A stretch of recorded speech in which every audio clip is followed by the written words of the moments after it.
નમસ્કાર દર્શક મિત્રો, હું છું રૂપલ લુણીચિયા. સંપૂર્ણ ન્યૂઝમાં આપનું સ્વાગત છે. વડગામ પોલીસ સ્ટેશનના ધનપુરા ગામે કાર સળગાવી હત્યા કરેલ બનાવમાં સંડોવાયેલ મુખ્ય આરોપી કેદારનાથ હોટલના માલિકની બનાસકાંઠા એલસીબી પોલીસે મોહનવાસ ગામેથી ઝડપી લઈ કાયદેસરની કાર્યવાહી હાથ ધરવામાં આવી હતી. તાજેતરમાં ધનપુરા પાટિયા પાસે નવીન હોટલ કેદારનાથ બનાવેલ હોય અને હોટલ પર માતબર રકમની લોન લીધેલ હોવાથી અને આર્થિક સંકળામણના કારણે લોન ભરપાઈ થઈ શકે તેમ ન હતી, જેથી મુખ્ય આરોપી દલપતસિંહ ઉર્ફે ભગવાનસિંહ પરમારે સહ આરોપીઓની મદદગારી વડે પોતે મરણ ગયેલ છે તેવો ભ્રમ ઉભો કરવાના આશયથી અગાઉ તેમની હોટલમાં કામ કરતા ઈસામ રેવાભાઈ મોહનભાઈ ગામેતીની કારમાં બેસાડી સળગાવી દીધેલ હોવાનું તથા મુખ્ય આરોપી દલપતસિંહ ઉર્ફે ભગવાનસિંહ ક્રાઇમ પેટ્રોલ પરથી આ પ્રકારની સ્ટોરી જોઈ તેના આધારે આ ગુનો આચરેલ હોવાનું તપાસ દરમિયાન જણાવ્યું છે, જેથી પોલીસે મુખ્ય આરોપી દલપતસિંહ ઉર્ફે ભગવાનસિંહ પરમારને મોહનવાસ ગામેથી ઝડપી લઈ કાયદેસરની કાર્યવાહી હાથ ધરવામાં આવી છે અને અત્યાર સુધીમાં કુલ 9 આરોપીઓને ઝડપી લઈ વધુ તપાસ હાથ ધરી છે. તારીખ 27/12/2024 રોજ વડગામ પોલીસ સ્ટેશનના વિસ્તારમાં એક એસ્ટીમ કાર કે જે સળગેલી હાલતમાં મળે છે અને તેની અંદરથી એક વ્યક્તિ પણ જે પૂરેપૂરી સળગેલી હાલતમાં મળે છે. ત્યારબાદ પોલીસ તેની અંદર આગળ ફરિયાદ દાખલ કરી અને પોલીસ જે છે છાનબીન કરે છે. તે વખતે એવું જણાઈ આવતું હતું કે જે કારના માલિક છે એટલે કે દલપતસિંહ કરશનસિંહ પરમાર તેઓ અંદર સળગી ગયા છે એક્સિડન્ટ થવાથી અને તેમનું મૃત્યુ થયું છે. પરંતુ જેવી રીતના આની પહેલાં પણ આપણે પ્રેસ કરીને જણાવવામાં આવ્યું છે કે એક આખો પ્લાન હતો કે જેમાં એ વ્યક્તિ જેની ઉપર દેવું થઈ ગયું છે 1 કરોડથી વધારેનું અને તેની પોલિસી પાકી જાય તેના માટે થઈ અને તેણે કોઈની ડેડ બોડી હતી એને સળગાવી દેવાનો પ્રયત્ન કરેલો હતો.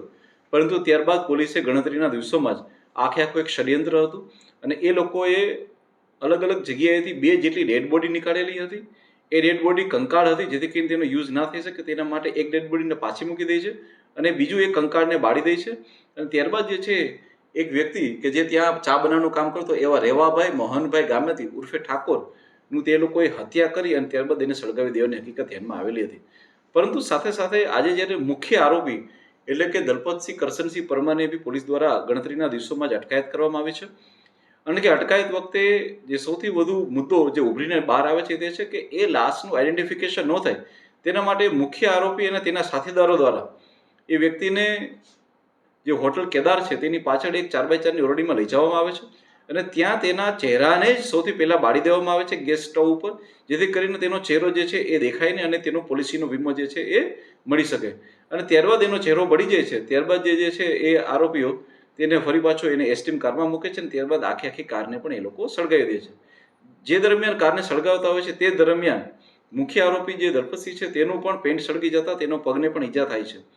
પોલીસે આ સમગ્ર વસ્તુને ધ્યાનમાં રાખી અને એફએસએલની ટીમને ત્યાં મોકલીને તમામ એવિડન્સને એકઠા કરેલા છે અને ગણતરીના દિવસોમાં જ 7 જેટલા આરોપીઓની ધરપકડ કરેલી છે અને સાથે સાથે 2 યુવકો કે જેમણે લાશ બહાર કાઢવાનું કામ કર્યું હતું તેને પણ અટક કરેલી છે.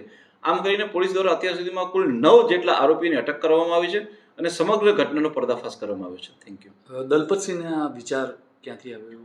હું આપણે જણાવું કે પોલીસના ઇન્ટ્રોગેશનમાં જે દલપતસિંહ કરીને જે મુખ્ય આરોપી છે તે જણાવે છે કે તેણે સમગ્ર ઘટનાક્રમ કેવી રીતના કરવો જેથી કરીને તેનું દેવું પણ ચૂકતે થઈ જાય અને પોલીસની નજરમાંથી બચી શકે તેના માટે થઈ અને તેણે જે ટીવીમાં સિરિયલો આવે છે કે જેમાં ક્રાઇમ કેવી રીતના કરેલો હતો અને ત્યારબાદ તે કેવી રીતના પકડાણા આ સમગ્ર વિગતો તેણે ટીવીના માધ્યમથી આવતી સિરિયલોમાંથી એ શીખેલો હતો તેવું પણ ફલિત થાય છે.